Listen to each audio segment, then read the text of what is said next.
Hello students, a very very warm welcome to all of you. तो सबसे पहले तो वो सारे स्टूडेंट्स जिनका कि सीएसईटी का मे अटेम्प्ट क्लियर हुआ है, उन सभी लोगों को बहुत ज्यादा congratulations to all of you.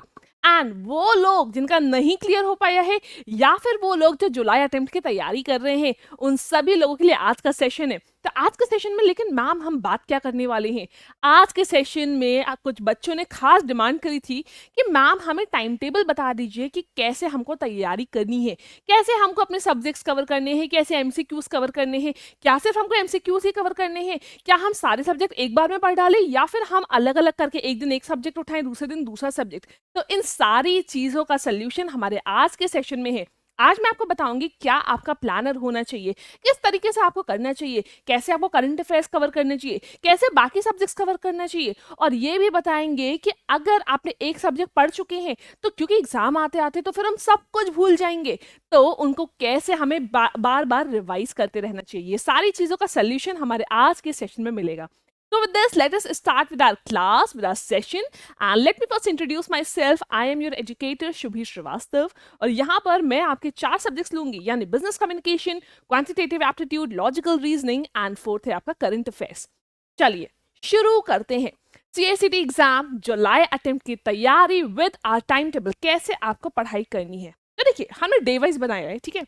पूरा हमारा टाइम टेबल 20 दिन में हम कवर कर रहे हैं, जिसमें हम साथ साथ रिवीजन भी करते रहेंगे एंड पूरा हमारा जितना भी सिलेबस है सब कुछ कवर होगा। देखिए डे 1 पे हमको क्या करना है।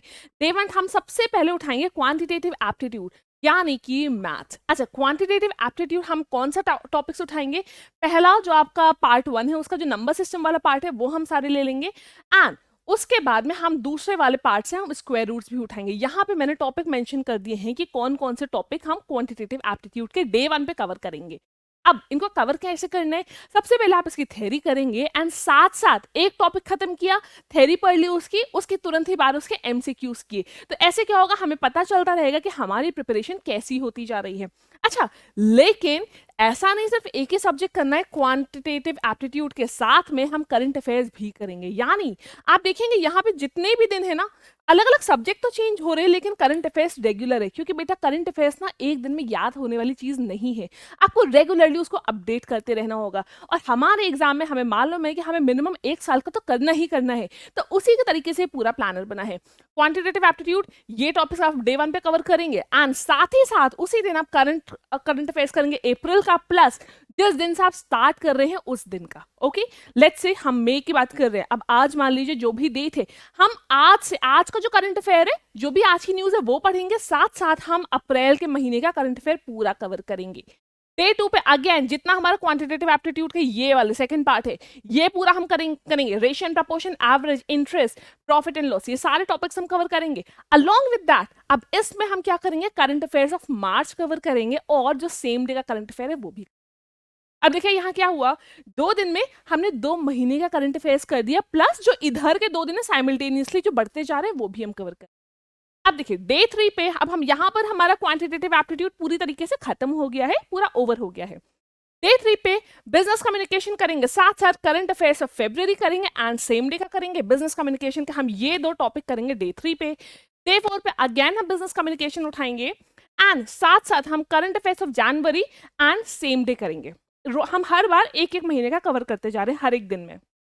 अच्छा, अब बिजनेस कम्युनिकेशन के जो ये टॉपिक है, बिजनेस करस्पॉन्डेंस एंड कम्युनिकेशन, ये हम इसमें कवर करेंगे डे 4 पे।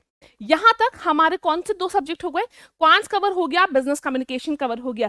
सिर्फ थेरेटिकल नहीं कवर करने हैं, थेरी पढ़ेंगे, टॉपिक का जो क्वेश्चन है, एमसीक्यूज है, वो सॉल्व करेंगे, फिर थेरी, फिर एमसीक्यूज, इस तरीके से आप करते हुए चलेंगे, ताकि साथ साथ आपके एमसीक्यूज कवर होते जाए। अच्छा, अब बात फिर याद आता है कि अरे जो हमने डे 1 पे पढ़ा था वो तो हम भूल भी सकते हैं। तो बेटा आपको यहाँ पे रिवीजन भी करते रहना है। डे 5 पे आपको रिवीजन करना है क्वांटिटेटिव एप्टीट्यूड का, जो आपने डे 1 और डे 2 पे पढ़ा था। क्वांटिटेटिव एप्टीट्यूड का पूरा रिवीजन करना है। अच्छा, कैसे करेंगे लेकिन रिवीजन?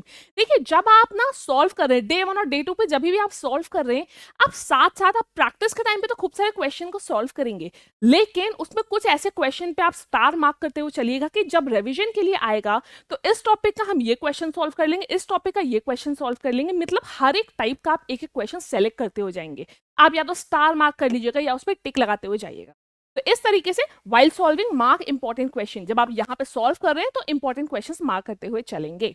अच्छा, अब यहाँ पे करंट अफेयर्स भी तो हम भूल रहे हैं ना, यहाँ पे अभी तक हमने 4 मंथ की कर ली, 4 मंथ्स की हमने करंट अफेयर्स खत्म कर चुके हैं। तो यहाँ पर डे 5 पे हम उस पूरे करंट अफेयर्स का रिवीजन करेंगे। इसको हम लेट्स से बोल देते हैं पार्ट 1 ऑफ करंट अफेयर्स। ये हो गया हमारा करंट अफेयर्स का पार्ट 1। पार्ट 1 जब हमने फिनिश कर लिया तो हमने उसका रिवीजन कर लिया हमने 5th डे में, प्लस सेम डे का तो हमें रेगुलरली करना ही करना है। और साथ ही साथ जो मई के मंथ का करंट अफेयर है, क्योंकि मई ऑनगोइंग मंथ है ना, तो मई के मंथ का जो भी करंट अफेयर है वो हम पूरा कंप्लीट करेंगे। विद दिस फिर आगे हम फर्दर बढ़ेंगे। देखिए अब यहाँ पे लॉजिकल रीजनिंग डे 6 और डे 7 में हम लॉजिकल रीजनिंग करेंगे। टॉपिक्स आपके यहाँ पे लिखे हुए हैं। अच्छा, अब इसमें डे 6 पे आप करंट अफेयर्स करेंगे दिसंबर का, डे 7 पे आप करेंगे नवंबर का, और सेम डे तो आपका रहेगा ही रहेगा। Then comes your day 8 and day 9 and day 10। ये तीनों में आपको 3 दिन मिल रहे हैं इकोनॉमिक्स के लिए। इकोनॉमिक्स के यहाँ पे टॉपिक्स मेंशन है जो जो आपको कवर करने हैं। साथ ही साथ इकोनॉमिक्स डे 8 में करंट अफेयर्स ऑफ अक्टूबर करेंगे एंड सेम डे का करंट अफेयर्स आप करेंगे। देन डे 9 में करंट रिविजन पार्ट 2। पार्ट 2 का मतलब क्या हुआ, देखिए यहां तक तो पार्ट 1 हो गया था, अब पार्ट 2 का मतलब हुआ ये पूरा। पार्ट 2 हुआ आपका ये पूरा, मतलब जब हमने पहली बार रिवीजन किया उसके पहले के सारे करंट के टॉपिक आपके पार्ट 1 में आ गए। जब उसके बाद जो पहला रिवीजन हो गया उसके बाद हम जितने भी करंट अफेयर्स कर रहे हैं ना वो पार्ट 2 कहलाएगा। तो ये हो गया पार्ट 2 आपका, ये हो गया आपका पार्ट 2। तो यहाँ पे डे 9 इकोनॉमिक्स के साथ में आप रिवीजन करेंगे करंट अफेयर्स पार्ट 2 का, यानी दिसंबर नवंबर अक्टूबर का। साथ साथ जो सेम डे का है वो भी करेंगे। अच्छा, इसमें आप जो मई के महीने का है ना, यहाँ पर जो हमने मार्क किया था ये भी आपका पार्ट 2 में ही आएगा। अब यहाँ हमारा फिनिश हो गया। Now let's come to the next part. अच्छा, डे 10 में क्या करना है, जो करंट का रिवीजन है पार्ट 1 का वो भी करेंगे, वरना हम वो वाला भूल जाएंगे। मतलब रिवीजन देखिए हम यहाँ पे क्या कर रहे हैं ना, साथ साथ चला रहे हैं। बिल्कुल भी कंफ्यूज मत होइएगा, बहुत ही सॉर्टेड प्लान है रे।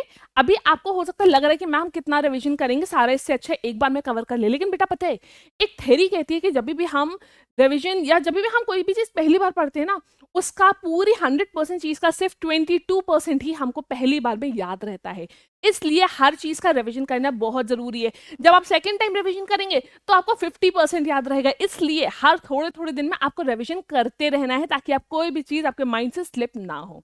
तो यहाँ पे पार्ट 2 का हमने डे 9 पे कर लिया, फिर पार्ट 1 का जो रिवीजन हमने पहले किया था उसको दोबारा से हम करेंगे डे 10 के दिन एंड सेम डे का, जो हमें करना ही करना है। नेक्स्ट काम आपका बिजनेस एनवायरनमेंट डे 11 पे होगा, और डे 12 पे होगा आपका रिवीजन ऑफ इकोनॉमिक्स जो हमने पहले किया था प्लस बिजनेस एनवायरनमेंट, यानी इधर के जो हमने 2 आपके सब्जेक्ट कवर किए हैं उनका रिवीजन करेंगे। साथ साथ करंट ऑफ जो सितंबर है उसका हम करंट अफेयर्स करेंगे and current affairs of August, plus जो सेम डे है वो आपको करना ही करना है। अच्छा, नाउ कम्स डे 13 पे आप legal aptitude day 13 and day 14 आपका लीगल एप्टीट्यूड के लिए पूरी तरीके से डेडिकेटेड है।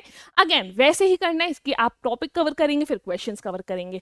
यहाँ पे current affairs of July and current affairs of June topic जो जो आपको कवर करने हैं वो यहाँ पे। अच्छा, अगर कई बार होता है मैम मेरा वो वाला तो टॉपिक कवर नहीं हो पाया एक दिन में, अब क्या करें, तो बेटा अगर मान लीजिए लेट्स से आप लीगल कर रहे हैं, ठीक है, मान लीजिए आपका ये बी वाला पार्ट बच गया है, तो ऐसा नहीं है कि इसको छोड़ देना है। अब आप जब डे 14 पे अपना लीगल उठाएंगे तो पहले बी वाला पार्ट कवर करेंगे, फिर उसके बाकी के आगे के पार्ट्स को कवर करेंगे। Now comes day 15। अब अगेन हमने क्वांट सबसे पहले पढ़ा था, तो हम दोबारा से उस क्वांट्स का रिवीजन करेंगे। पूरा पूरा एक एक क्वेश्चन नहीं करना है, सिर्फ जो भी हमने इंपॉर्टेंट क्वेश्चंस उस समय मार्क करे थे ना, सिर्फ आपको वही सॉल्व करने हैं। अच्छा, अब इसके साथ में हम करंट अफेयर्स ऑफ मे और सेम डे का हम इसमें करंट का रिवीजन करेंगे एंड यहाँ पर सारे ही चैप्टर आ जाएंगे मैथ्स का जब रिवीजन करें। देन कम्स, अच्छा अब यहाँ पर आप देखो हमने जितने सब्जेक्ट थे मेरे सारे सब्जेक्ट यहाँ तक कवर हो गए हैं। अब क्या करना है, अच्छा एक चीज और देखिए, current September August July June and में, मतलब पूरा एक साल का हमारा करंट अफेयर्स भी कवर हो गया है और जितने सब्जेक्ट्स हैं हमारे वो सब भी कवर हो गए। अब क्या बचा, अब सिर्फ आपको अच्छे से बस रिवीजन करना है, मॉक टेस्ट देने हैं, खूब सारे क्वेश्चन सॉल्व करनी है एंड कंसेप्ट का रिवीजन करना है बार बार। तो यहाँ पे हमने दोबारा से स्टार्ट किया है डे 15। 15 दिन में आप देखो, 15 दिन में आपका पूरा कोर्स खत्म हो गया है। 15वें दिन आपको रिवीजन करना है। सबसे पहले आप क्वांट्स का रिवीजन करेंगे सारे चैप्टर्स का, फिर आप रिवीजन करेंगे बिजनेस कम्युनिकेशन, और साथ ही साथ आप जो करंट ऑफ अप्रैल है उसका रिवीजन करेंगे। देन डे 17 पे रिवीजन करेंगे लॉजिकल रीजनिंग का और revision of part 3 of current affair, मतलब जो हमने यहाँ पे लास्ट वाला पार्ट है ना, इसका रिवीजन करेंगे। दिस इज योर पार्ट 3, ये आपका पार्ट 3 है, यहां तक नीचे तक आएगा, ये आपका पार्ट 3 है अलोंग विद दिस। ओके, तो ये आपका पार्ट 3 हो गया। देन फिर आप डे 19 पे क्या करेंगे, रिवीजन ऑफ इकोनॉमिक्स करेंगे plus revision of part 1 of current affair, जो हमने सबसे पहले करंट अफेयर्स करा था, ताकि आप उसको भूलिएगा नहीं। देन डे 20 पे हमें क्या करना है, अब जितना रिवीजन वाला पार्ट था वो सब कुछ हो गया। अब मैम लेकिन ई बुलेटिन तो अभी तक हमने कवर ही नहीं करी, तो डे 20 पे आपका काम है ई बुलेटिन को कवर करना। स्पेशली जो पास्ट 6 मंथ्स है वो तो मैंडेटरी एकदम कवर करना, क्योंकि एग्जामिनर बहुत क्वेश्चंस उससे पूछता है। तो डे 20 में आपका काम है जितने भी आपके पास 6 मंथ्स के ई बुलेटिन है उनको कवर करना। साथ ही साथ आप उस दिन एक मॉक टेस्ट देंगे, उसको एनालाइज करेंगे, और सेम डे का जो करंट अफेयर है आप उसको भी करेंगे। तो यहाँ पर जब अच्छा एनालिसिस का मतलब क्या हुआ, जो मॉक टेस्ट होता है उसके एनालिसिस का मतलब हुआ कि मान लीजिए आपने मॉक टेस्ट दिया। अब मॉक टेस्ट देने का मतलब सिर्फ ये नहीं है कि ठीक है मेरा इतना सही हुआ इतना गलत हुआ, नहीं। प्रॉपर एनालिसिस का मतलब हुआ आपने एक एक क्वेश्चन देखा, आपने देखा उसका सोल्यूशन क्या है, उसका आंसर क्या है। फिर आप देखेंगे मान लीजिए कोई ईडियम दिया है, आपने देखा अच्छा इस ईडियम का मतलब ये है, या कोई मीनिंग दिया है उसका सिनोनिम पूछ लिया गया, तो आपने देखा इस वर्ड का सिनोनिम ये है। साथ साथ आप ये भी देखेंगे कि जो बाकी ऑप्शन है ना उनका मीनिंग क्या है, ताकि आपके एक क्वेश्चन में 4 और क्वेश्चन सॉल्व हो सके। मान लीजिए कभी एग्जामिनर कोई दूसरा वर्ड पूछ देता है, तो आपको हर एक चीज की मीनिंग क्लियर होनी चाहिए।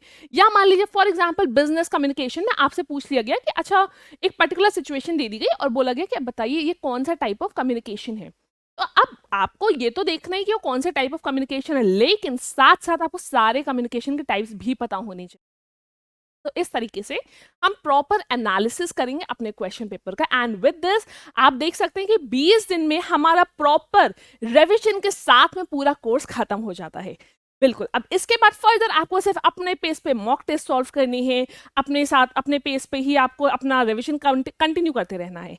ये इतना तो आपको एकदम आर्डेंटली एकदम स्ट्रिक्टली फॉलो करना है, और इतना अगर आपने कर लिया ना तो बिलीव में आप बहुत अच्छे स्कोर से अपने CSCT के एग्जाम को पास करेंगे। ओके, तो आई होप आप सभी लोग को ये क्लियर हो गया है। Thank you so much, thank you everyone.